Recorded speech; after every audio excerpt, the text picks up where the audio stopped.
Bienvenidos a Conexionistas. Yo soy Armando Reigadas y bueno, pues nos pusimos a hacer cuentas, Edgar.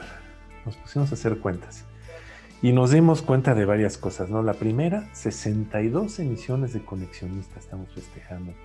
Un proyecto que arrancamos literalmente el 5 de marzo, fue la primera emisión, vamos a decirlo de alguna forma.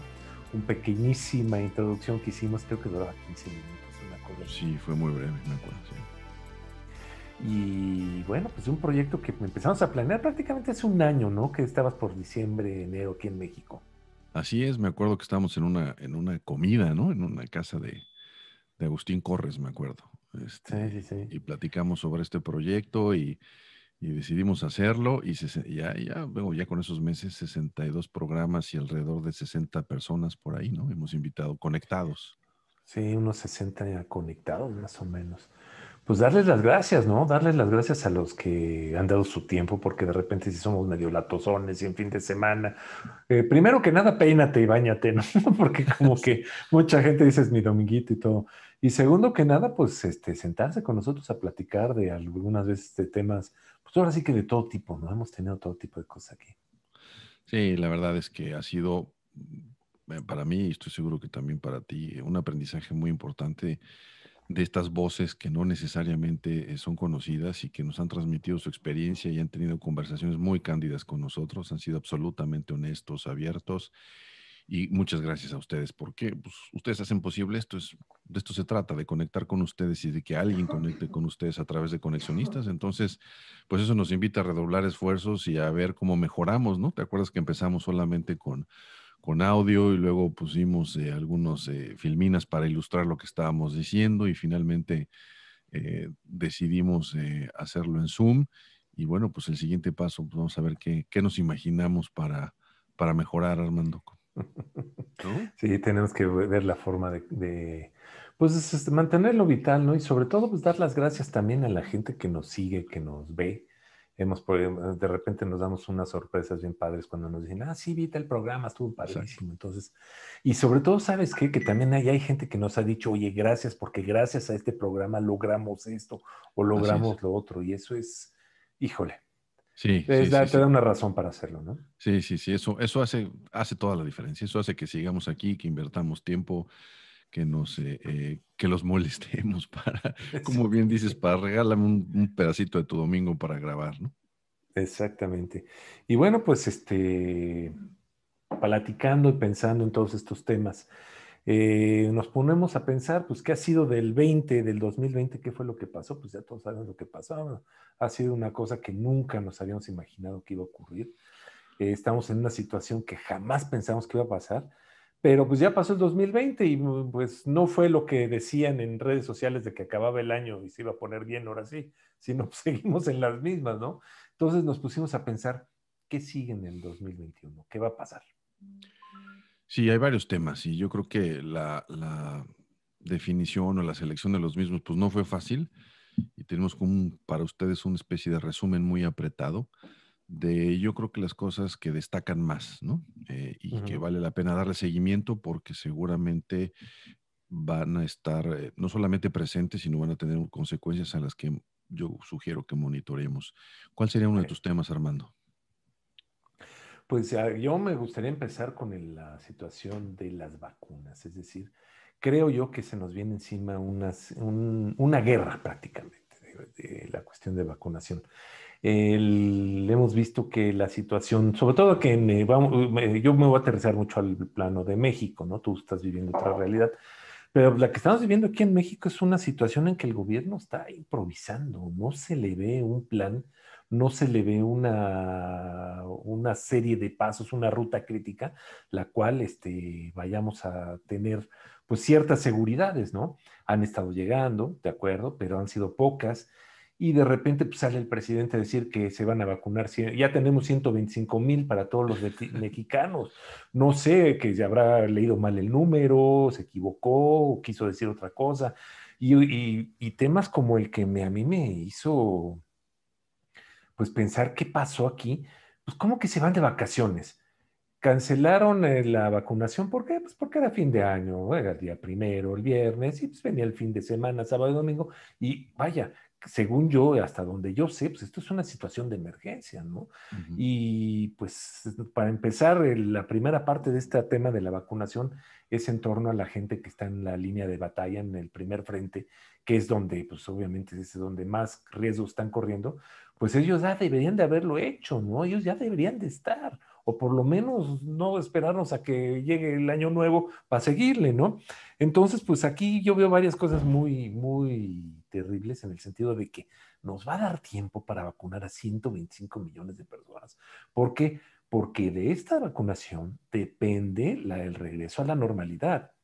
Si no hay normalidad, si no detenemos este tema del virus, va a seguir o peor la situación tanto de la pandemia, perdón, de mantenernos en cuarentena, como del regreso a pues, a la actividad económica normal. Y eso representa una afectación muy dura sobre la economía y obviamente se nos puede caer. ¿Qué va a pasar? Pues es la gran pregunta, ¿no?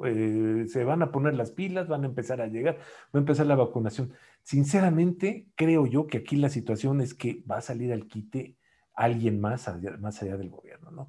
Iniciativas privadas, empresas, no sé, no sé qué va a pasar, pero a mí es uno de los temas que debemos de tener muy en cuenta y seguir muy de cerca. ¿Por qué? Porque de eso depende que regresemos a la normalidad. Estoy de acuerdo contigo y a mí me queda una duda más, siguiendo este fenómeno internacional. ¿Cómo ves tú en esta cancha la evolución del fenómeno de los grupos antivacuna? Esto que nace, digamos, no que nace, déjame parafrasear, retoma, ¿no? Este impulso de grupos que se involucran con este asunto del autismo y no te vacunes y surge esto y luego teorías conspiratorias, la era de la posverdad y luego la etapa de la cancelación, este cóctel terrible que hay ahí. ¿Cómo ves Ujú. tú este fenómeno antivacuna en México? ¿Crees que haga la diferencia? ¿Crees que esto está nada más focalizado en otros países? ¿Cómo tú crees que crece? ¿Se detiene? ¿Dónde lo ves? En México no lo veo tan grave y sobre todo por la situación de que como que tenemos una cultura de la vacunación mucho más grande, ¿no? Ok. Contrario a lo que ocurre en otros países como en Estados Unidos, tú no puedes inscribir a un niño al kinder o a la primaria si no está vacunado. No puedes seguir subiendo, digamos, los escalafones si no llegas con tu tarjeta de vacunación diciendo que ese niño está vacunado contra esto y contra esto. Ok. Obviamente esto nos ha ayudado a generar esta cultura. Y sí, se han visto en grupos de Facebook, etcétera, el problema de la vacunación, de los anti-vaxxers, de las mamás que dicen, yo no voy a vacunar a mis hijos. Pero afortunadamente son las menos. ¿Por qué afortunadamente? Tú puedes decir, ¿sabes qué? Pues que no se vacunen más para todos, ¿no? No, es parte de que todos estemos vacunados. Ayudas a la gente que no se puede vacunar. Platicamos Ujú. el otro día con este Ricardo Sánchez Sánchez. Ajá. y él decía que hay gente que no se puede vacunar. Entonces, la forma que tú tienes para evitar que la gente que no se puede vacunar no sufra de la enfermedad, es que todos estemos vacunados los que sí podemos. Entonces, eso es lo que ayuda. Entonces, sí es peligroso, sí puede ser peligroso, pero creo yo, desde mi punto de vista, desde mi muy pequeño mirilla que tengo yo al universo aquí en México, creo yo que no tenemos un problema como el que podría tener Estados Unidos en un momento dado. Uno de los temas, Armando, que a mí me preocupa y quizás sea el más importante es el arraigo de los populismos. Y no me refiero a que ya eh, a que se vayan, ¿no? Porque hay unas apuestas así como que el populismo es algo terrible y por lo tanto hay que hacer todo lo posible por erradicarlo. Justamente me preocupa lo que no se está haciendo, lo que no se considera para entender por qué llegó el populismo. Y en estas conversaciones en las que, conversaciones, análisis, opiniones, ¿no?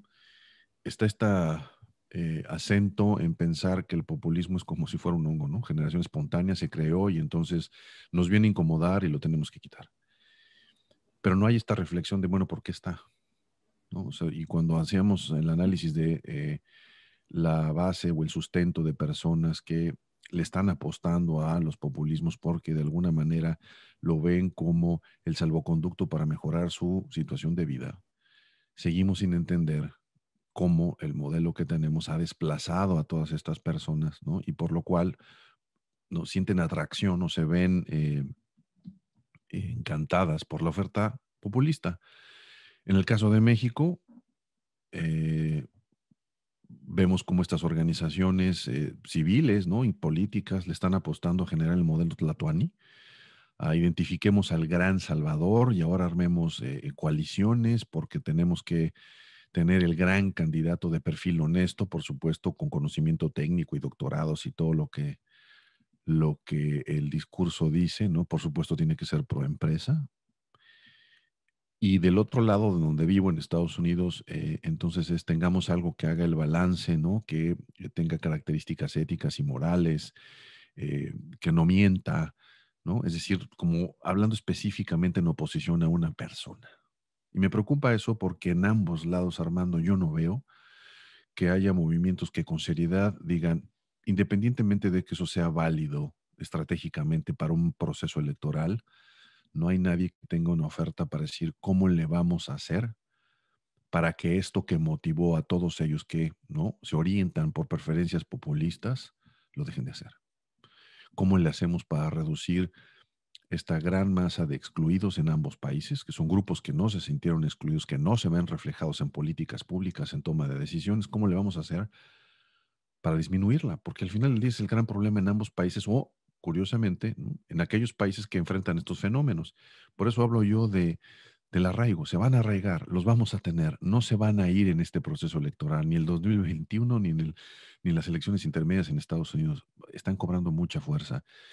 Y entonces lo que me preocupa acá es que estas posiciones irreflexivas, y la verdad lo voy a decir así, infantiles, ¿no? Solamente están reforzando esta segregación por clase social, porque en ambos casos, en ambos países, lo que yo estoy viendo es que lo que te separa no es tu preferencia política, no es si es izquierda o derecha, la verdad, y no se confiesa, ¿no? Así lo siento, es tu clase social. Y entonces eres 3 veces condenado si naces sin recursos, con un color de piel distinto, con una religión que no es igual a la mayoritaria. Si no tienes una preferencia sexual como manda la mayoría, entonces estás otra vez condenado. Y si tienes una clase social distinta, ya te quedaste ahí. Entonces, para cerrar este primer comentario, pues a mí me parece que hay una pérdida de horizonte de largo plazo por todas estas organizaciones civiles, clase medieras, empresariales, preocupadas por combatir al populismo. En su agenda no están estas personas, no hay nada que construya. Y entonces, ¿qué nos queda? Pues que ese populismo se va a arraigar. Tú lo has dicho y yo veo aquí varios problemas, porque están todavía muy alborotados de que cuando es el 6 que ratifican la elección allá en Estados Unidos. Pues Es sí, la mayo. van a ratificar, se la van a dar a Biden y Biden va a tomar posesión el día 20 lo que tú digas y mandes. Pero lo que pasó en medio de toda la duda que acaban de sembrar en cuanto a las elecciones, esto es un arma política muy fuerte y que obviamente este populismo que está generándose allá, pues lo va a aprovechar. Para empezar, ya lo está aprovechando a nivel económico, ¿verdad? Seguramente, pues el cuate necesita mantener un cierto control y mantener una cierta fuerza que la va a utilizar y se va a lanzar el 24 y si no el 28, pero pues de ahí vienen atrás también sus seguidores, ¿no? En el sentido de que si no es él, va a ser otro que le va a agarrar el modelito, ¿no? Fíjate que ahí, en ese punto que comentas, tanto en el caso mexicano como en el caso de acá, la figura de poder concentrar en una sola persona ha sido tal que no necesitan el partido que los llevó al poder para volver a jugar políticamente. No lo necesitan. Ellos concentran la fuerza, ellos pueden tomar cualquier nombre o crear uno, ¿no? Cualquier franquicia. En el caso de México veo, y bueno, creo que es un tema que a ti particularmente te preocupa y ahorita nos explicarás, pero en el caso de Estados Unidos, eh, ya hay una importante cantidad de tweets que además y de reflexiones y de comentarios que están en los medios conservadores que sigo, los principales medios donde se encuentra toda esta oleada conservadora, en donde, para resumir, es así, ¿no? Ya no necesitamos el Partido Republicano, quédense con su burro, que representa a los demócratas, quédense con su elefante, que representa a los republicanos, nosotros tenemos nuestro león. Y hay un logotipo ya hecho, ¿no? Muy al estilo de los íconos del burro y el elefante, diciendo nosotros tenemos nuestro león, este es el partido, ¿no? el Partido Patriota y nuestro líder se llama Donald Trump. Entonces, ¿qué te dice eso? Que la fuerza es tal que no necesita la franquicia del Partido Republicano. Si lo decide, se puede hacer, y eso es un tema que hay que seguir. Y entonces, ¿qué hace? ¿Qué está pasando?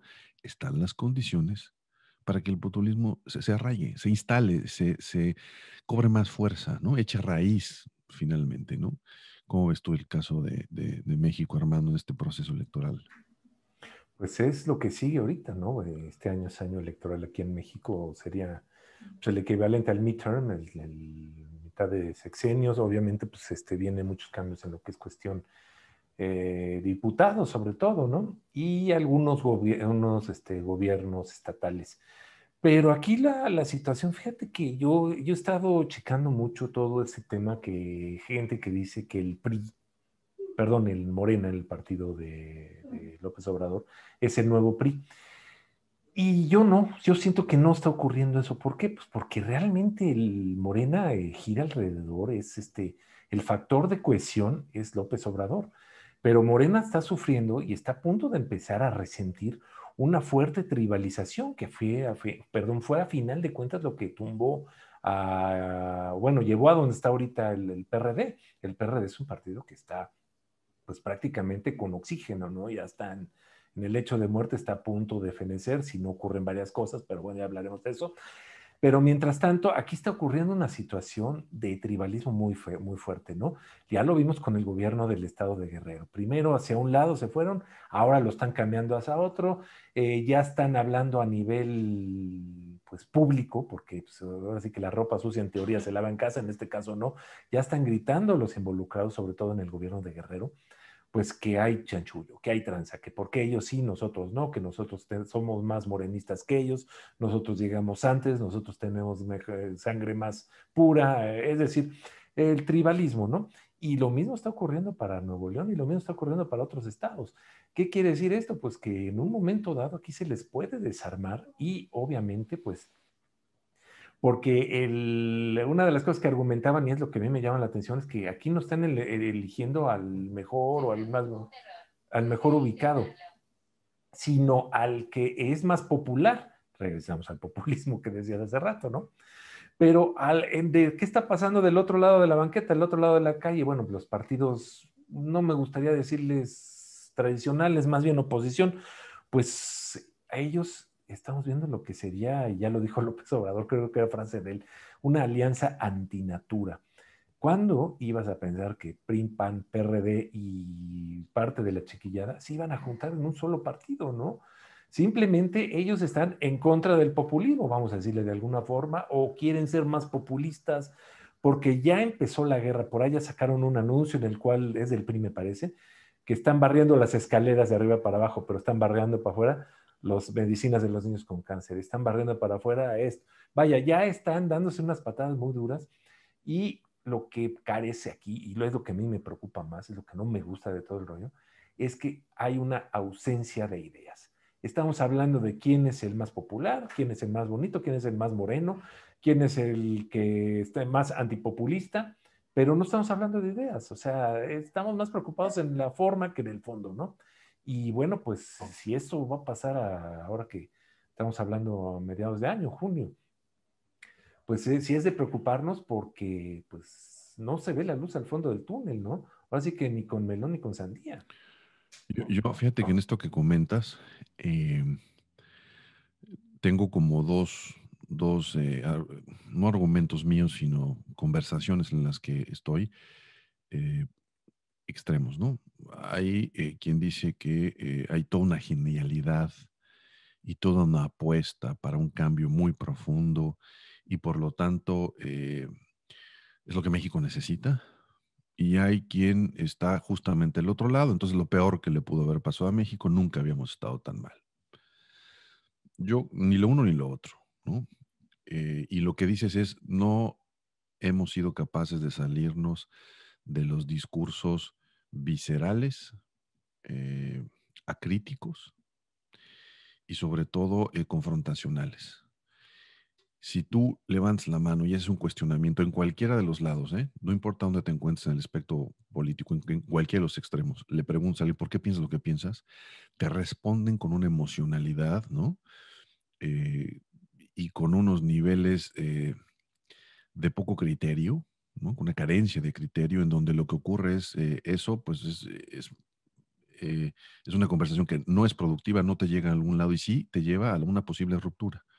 Porque entonces, ¿cómo te atreves a cuestionar lo que yo digo? ¿No? Entonces, ah, finalmente, Armando, Sí, yo, ellos contra sí, nosotros, sí, ¿no? así es, así es. Y esta especie de suspiro, porque en la fórmula ahorita actual de la propuesta del gobierno, como tú comentas, ni tampoco de ningún liderazgo de partido, ni tampoco de ningún liderazgo empresarial, ni de ningún liderazgo social, llámese de la institución que venga, iglesia, organización gubernamental, la que tú quieras, no veo un componente que le apueste a un cambio real, ¿no? En la dinámica de poder, en la forma en la que se construye el poder, ni en México ni en Estados Unidos. Es decir, somos bastante electoreros y entonces esto se va a arreglar con el día de una votación. Y eso me lleva a mi siguiente tema de preocupación, que todo este asunto de la democracia, todo este asunto del voto, todo este asunto del mercado, de la importancia, en mi opinión, pues encuentra su anclaje, sus principios, ¿no? En este relato que le da vida a Occidente, y que quizás nace con la Revolución Francesa, con este asunto de igualdad, libertad y fraternidad. Y yo creo, Armando, que ese sería el tercer tema para mí, en esta conversación que tenemos, porque yo creo que ese relato ya tiene fisuras importantes. No solamente ya no se sostiene en el momento que dices, muy bien, igualdad para quién, ¿no? Pues sí somos unos más iguales que otros, ¿no? Y entonces, cuando pensamos en los excluidos, ¿no? En esto que hemos insistido tanto en el programa de Conexionistas, en traer a la reflexión esto, pues ¿quiénes somos iguales? ¿No? Realmente es lo que estamos procurando. Libertad en serio. O sea, se está promoviendo esta libre toma de decisiones cuando tu posibilidad de tener ascenso social en clase social, ascenso de piso en el edificio donde vives, es nula. O sí, solo sí va a ocurrir si tienes la fortuna de conocer a alguien que te jale de piso y te ponga en otra circunstancia. ¿Realmente tienes esa libertad? O libertad de movimiento o de selección. Ahora que, bueno, pues viene la pandemia y entonces ves cómo, por efectos del bien común, ciertas cosas empiezan a cambiar y entonces la definición misma de libertad se pone en suerte y es cuestionada, ¿no? Y fraternidad. Es decir, ahora hagamos las cosas, tengamos un poco de empatía. Yo creo que si algo trajo la pandemia es pensar otra vez en ese otro, recuperar un poco ese espacio, pero se pierde en la parte política. Entonces, en el momento que volteamos a ver la política y en el momento que empezamos a reflexionar, este discurso, los dos trenes que van a chocar, cómo mantienes el populismo, cómo te deshaces de él, pues te invitan a conversaciones intestinas, ¿no? Que no llegan a ningún lado. Entonces, así como fraterno no es.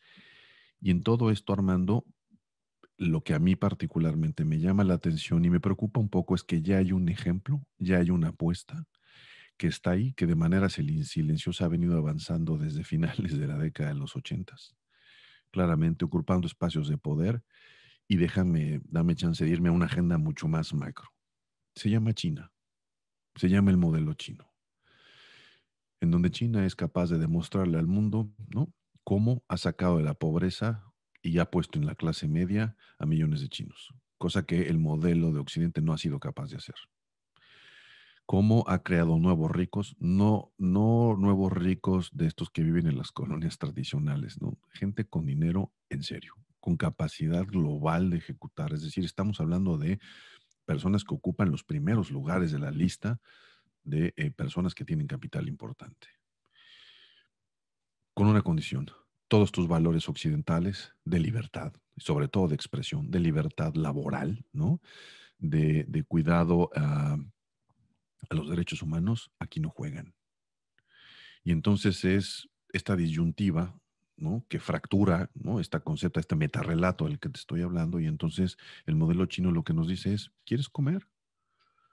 ¿Quieres tener garantizadas estas condiciones de vida? Sí, pero no puedes tener ni libertad de expresión, no puedes tener libertad laboral, o sea, todas estas cosas que se vendieron y algunos pensadores lo ofrecen como una crítica importante, como una ilusión, como un gancho, en la que caímos en algún momento y a través de la década de los 80 se distorsionó y se ha venido complicando, o más bien han venido estando ausentes, pues con la firma del convenio de un tratado de comercio de China con la Unión Europea, pues nos pone a temblar a todos, ¿no? Y cuando ves lo que China está haciendo con los derechos de mar, donde está peleando las cosas con Filipinas y el tránsito en ese espacio, y podemos señalar una serie de eventos, están presentes, son muy grandes para enfrentarlos solos, tienen un concepto totalmente diferente de lo que debe ser. El asunto de la democracia y la representación me parece que no está en sus distinciones, pero si lo decimos en términos comunes, les importa un cacahuate y van por lo que Exacto. van. Y nosotros seguimos jugándole al desarrapado, ¿no? Y toda esta reflexión la resumo con un evento que a mí particularmente me llamó mucho la atención. Cuando un directivo de un equipo de básquetbol, hace aproximadamente, no sé, 10 meses por ahí, critica el proceso de elección en Hong Kong y critica al gobierno chino, critica al gobierno comunista, haciéndole ver esta falta de libertades, esto, ¿no? Que no se nos vendió en el modelo de democracia occidental. Lo que ocurre es que en ese momento el sistema de televisión chino le cancela todos los contratos a la NBA, cancela todos los sponsors y todas las cuotas y ventas de mercadotecnia en inversión a los jugadores importantes. Y entonces la NBA se queda sin uno de los ingresos más importantes de crecimiento, ¿no? Para la expansión del deporte. ¿Y qué es lo que ocurre?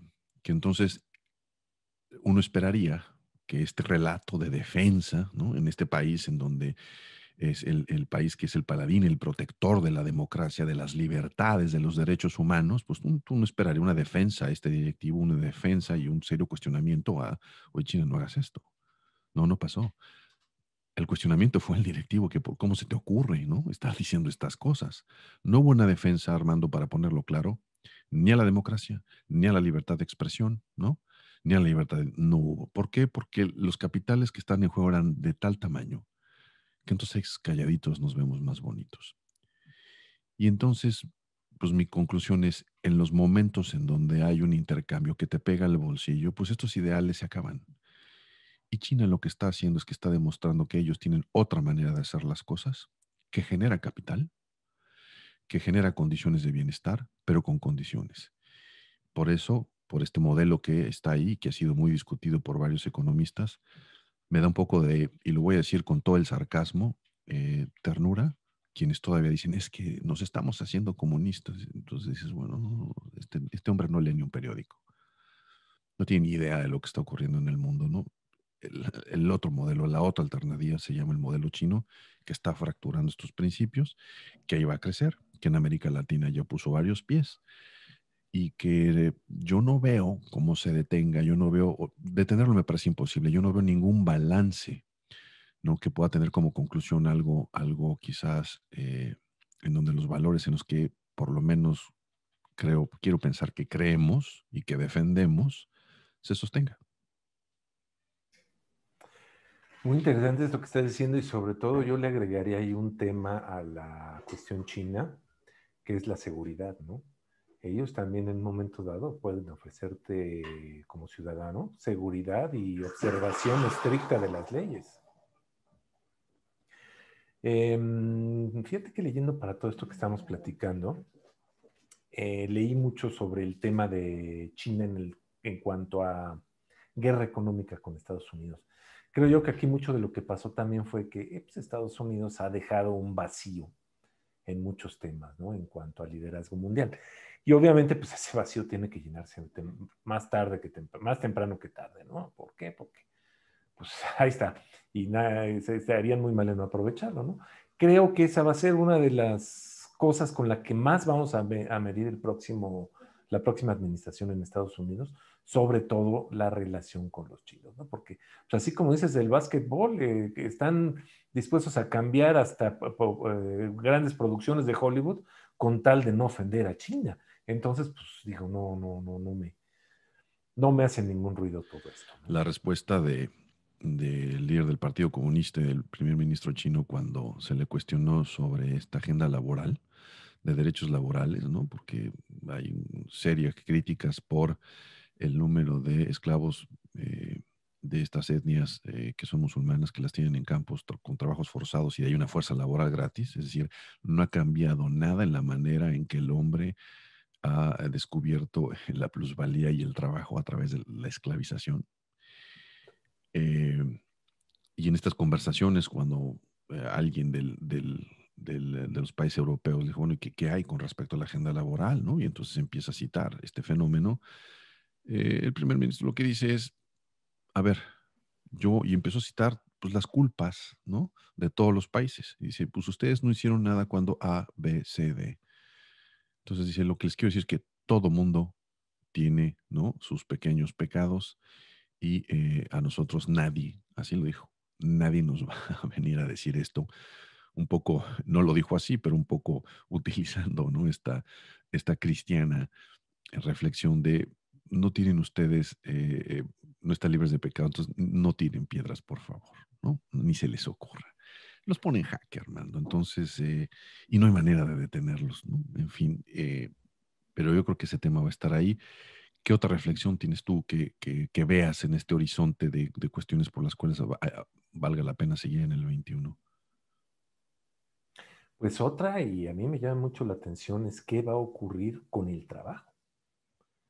No Ok, tanto con empleos en el sentido de que, bueno, pues ahí dependemos económicamente de muchos factores, etcétera. Pero ver qué va a pasar con la gente que sale a trabajar, ¿no? La gente que todos los días se levanta temprano, agarra su cochecito, agarra su transporte, etcétera. ¿Y a dónde va a llegar a trabajar? ¿A dónde va a ir a trabajar?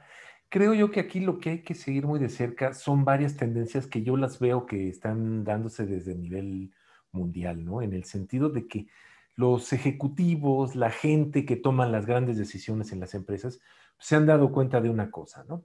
No tienes que tener a la gente trabajando ahí, no los tienes que tener en una oficina, en unos gallineros o cubículos, como quieras llamarlos, pues para lograr ciertas cosas, ¿no? Entonces, pues, se han dado cuenta de que, primero que nada, no necesitan gastar en grandes espacios corporativos.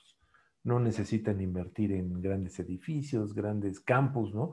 Como que ya llegamos a un nivel muy alto con ese campus que abrió Apple allá en California, con las grandes empresas de tecnología, que pues obviamente son las que están marcando mucho el paso, ¿no? E incluso estamos viendo cosas muy curiosas, ¿no? Tú que estás en Texas, a lo mejor lo estás viendo más de cerca que nosotros. El tema este de que la gente de allá del Silicon Valley, creo que es HP de los primeros que dijeron ya no. Ellos fueron los primeros en llegar prácticamente, ellos inventaron Silicon Valley y dicen ya no nos conviene estar aquí por múltiples razones. Y la primera de todas es que ya no voy a tener a toda mi gente trabajando a mi alrededor, ¿no? Entonces que se van a trasladar al estado de Texas, ¿no? Y detrás de ellos ya dijeron muchos que van detrás, ¿no? Me parece que Elon Musk es uno de así los que es. quiere irse ya Sí, también allá. ¿Por qué? Pues porque California pues, se transformó en una especie de lugar donde vaya, es carísimo poner una oficina, es carísimo comprarte una casa, no digas rentar, no digas, etcétera.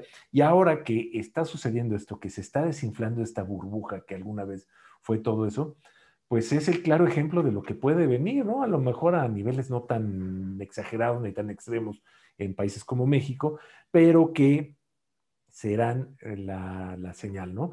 La gente va a empezar a trabajar en sus casas, como lo hemos venido haciendo todo el año, prácticamente desde marzo del año pasado. Las empresas van a empezar a tener, pues, espacios distintos, ¿no? Van a tener una sala de juntas donde los de contabilidad van a ir el lunes, los de ventas van a ir el martes, los de planeación van a ir el miércoles y así se la van a llevar.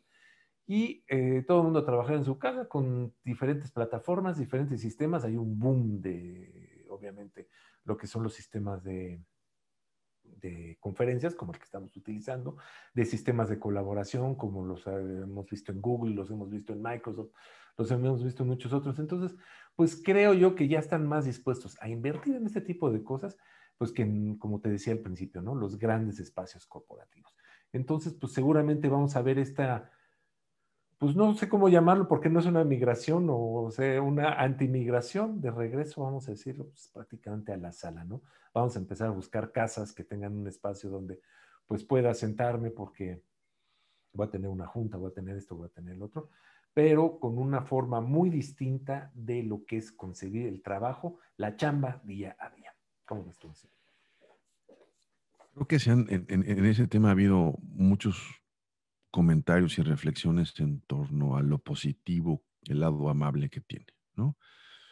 Y, y- y no sé cómo veas tú esa parte negativa, que es, o más bien que negativa, la pérdida, ¿no?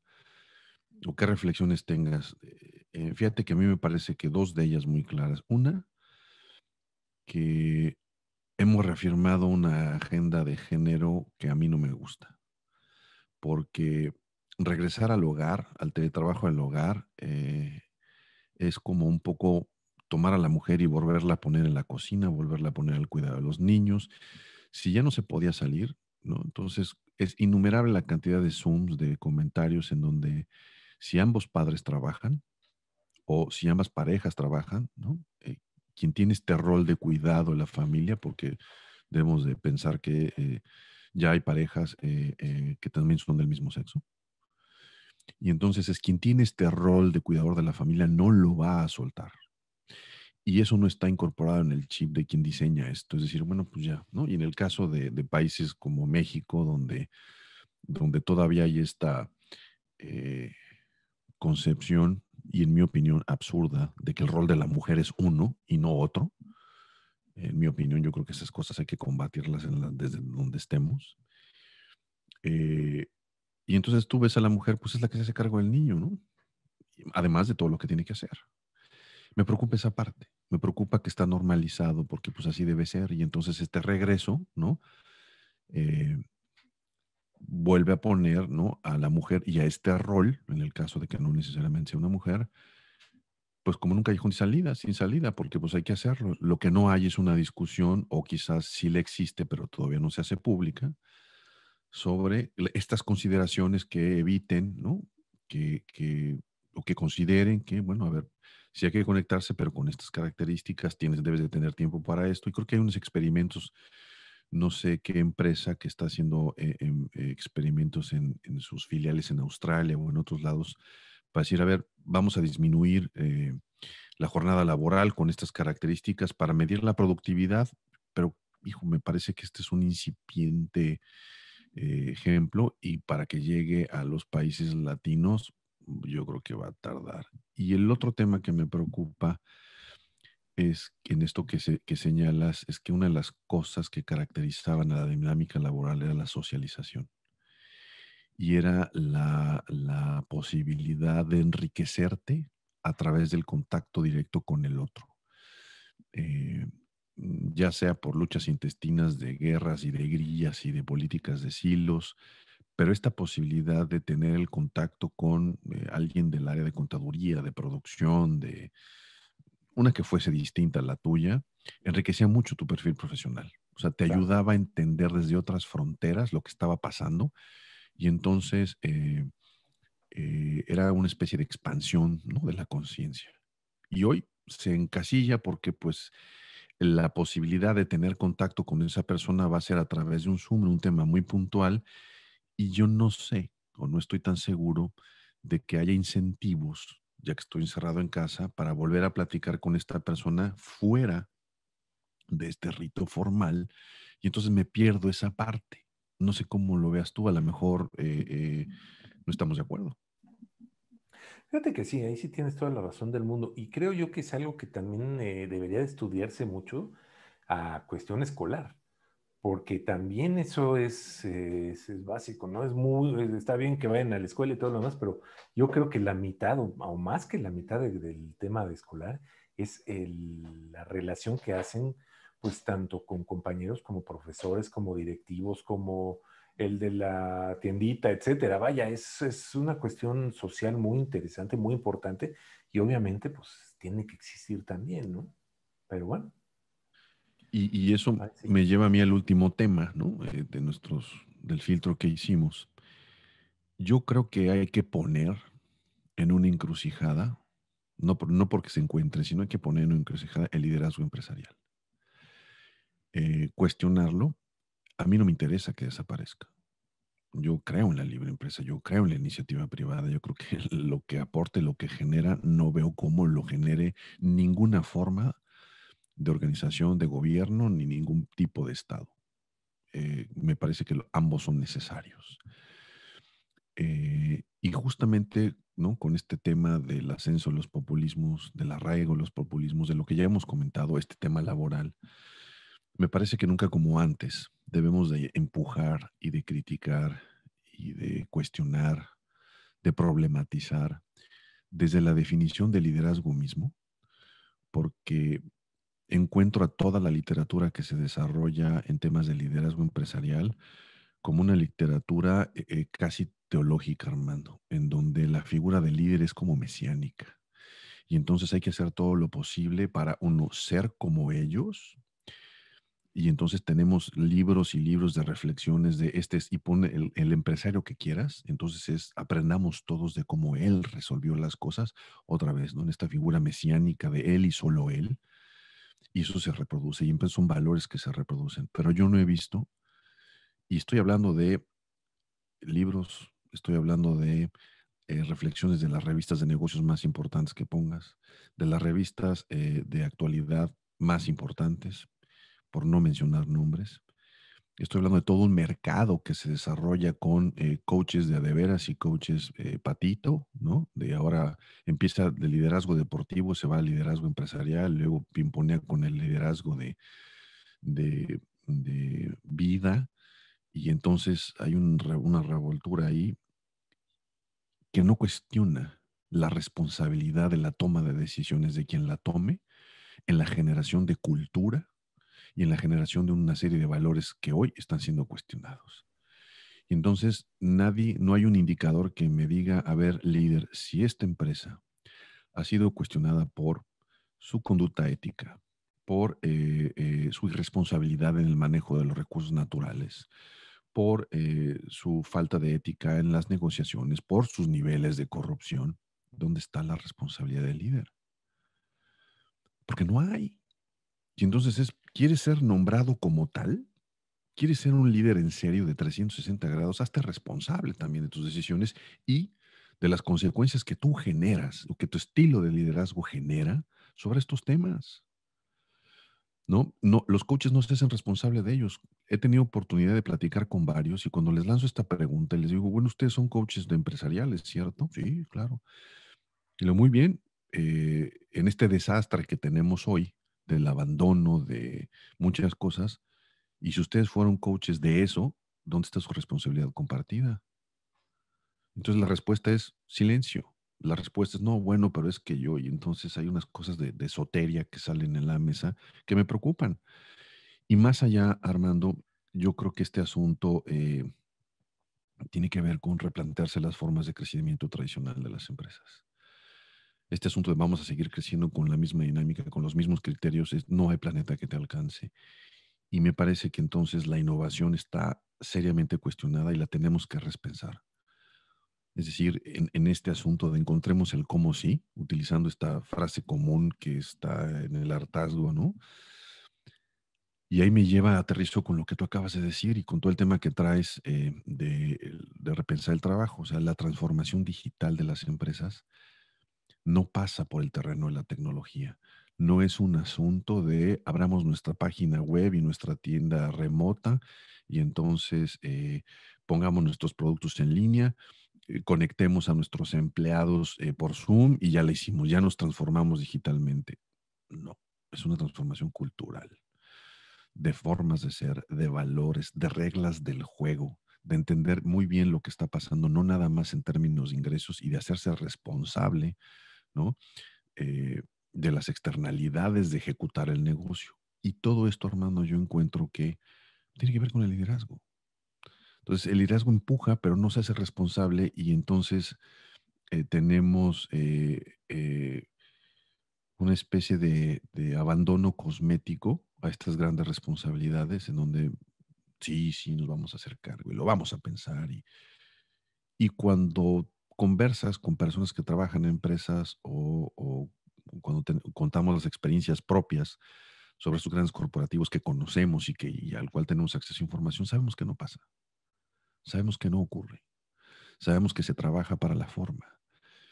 Entonces, pues bueno, hay una realidad que está ahí, una realidad de compromisos formales que están hechos, inclusive con la Agenda 2030 que nos pone la ONU, en donde hay este trabajo, y no lo digo de todos, porque hay gente muy valiosa, conozco personas muy valiosas que están empujando a que esto ocurra en serio. Curiosamente, la mayoría son mujeres, y la verdad es que hay que sentirnos orgullosos de eso, para que de veras haya un cambio.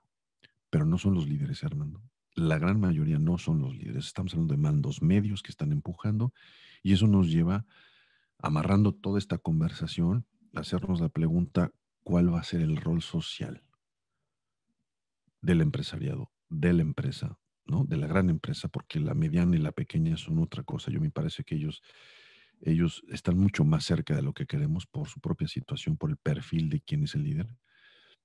Hablando de esta gran empresa, de estos corporativos de los cuales nos ufanamos y ay, somos mexicanos y entonces o somos estadounidenses, estamos dentro de los top no sé qué, en temas de armar un nuevo pacto social.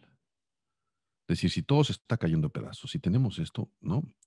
No puede ser que tu rol sea el abandono y esperar a que el gobierno lo resuelva todo y apostarle a este asunto de, bueno, pues es que de acuerdo a Friedman no es mi responsabilidad son con los accionistas. Eso también ya se agotó. O sea, quien insista en ello no está tomando lectura de este nuevo mundo, de los populismos, de los procesos electorales, como ya comentaste, de las nuevas realidades. Entonces empuja esa empresa, pero yo creo que no va a haber ninguna reflexión seria si no hay presión externa. La toma de decisiones tradicional en los grandes ejecutivos no ocurre, ¿no? Por una reflexión interna. Es decir, debe de haber, o los cambios de paradigma, perdóname, parafraseo, no ocurren por una reflexión externa. O sea, no tenemos al CEO y a su equipo que le reporte, sino a ver cuál es el nuevo. No, no está en el DNA de las empresas y no es un tema nada más de empresas mexicanas, es un tema de la forma en la que se ejecuta el negocio. ¿Cómo ocurre? Con presión externa. Si es una ONG, si es un movimiento social, si es un organismo, si es un sindicato, si es el gobierno regulador. Y entonces entra este pleito, estas fuerzas a negociar, a normalizar las cosas. Y yo creo que eso falta, ¿no? Es decir, no se trata de atacar la existencia de la iniciativa privada de ninguna manera. Se trata de decir, perdón, todos los relatos están cayendo, todo necesita ser reinterpretado. Esta es la realidad del planeta que tenemos enfrente. Si no cambiamos inclusive estos valores dados, ahí hay otro modelo, ¿eh? Y vas a poder hacer todo el negocio que quieras y vas a poder crecer como quieras, pero con una salvedad, ¿no? Como ya le está haciendo China con el dueño de Alibaba, que lleva algunas semanas desaparecido sin tuitear, sin hacerse presente públicamente. Desde el momento en que él empezó a cuestionar el sistema de banco central chino y hizo comentarios como diciendo que este banco era manejado como si fuera una tienda de empeño, iba a lanzar su oferta de recompra de acciones y en ese momento todo se cancela. Y en ese momento el gobierno chino inicia investigaciones sobre prácticas monopólicas, eh, está intervenida la empresa y los expertos dicen, no, no, no, al gobierno chino no le interesa terminar con Alibaba mientras no tenga un sustituto. Solamente está diciendo quién es el jefe. Bueno, pues es volver a ver nuestros grandes empresarios, ¿no? Promotores de la libertad, de la igualdad y la fraternidad y el libre mercado para decir, muy bien, ¿no? Eso es lo que queremos entonces. Hacia allá vamos, hacia allá se van a ir ustedes, van a seguir el ejemplo de la NBA. Eso es el tema porque hay dos discursos que me parecen claramente incompatibles. Entonces yo creo que como sociedad civil habrá que seguir insistiendo en empujar a los empresarios porque tienen los recursos, hay gente muy brillante Sí. para que repiensen algo, ¿no? Para que entiendan que pues de entrada que la transformación digital no es un asunto de comprar fierros y conectarse más rápido, ¿no? Que es un tema de cambio cultural desde dentro y de hacerse responsable, ¿no? No sé cómo ves tú. Completamente de acuerdo y sobre todo, pues lo que comentas, ¿no? Buscar ese término medio, buscar ese punto en el cual, pues ni nos sea el capitalismo salvaje, pero que tampoco sea la cuestión de control por el otro lado, ¿no? Que entiendan que, pues, esto es una trama y una trama muy grande. Ya nos dimos cuenta cómo funciona, ya nos dimos cuenta que, pues, ahora sí que depende de todos, que todo salga de la mejor manera, sobre todo para generaciones futuras, y pues que tomen ese compromiso, ¿no? De estar con la gente.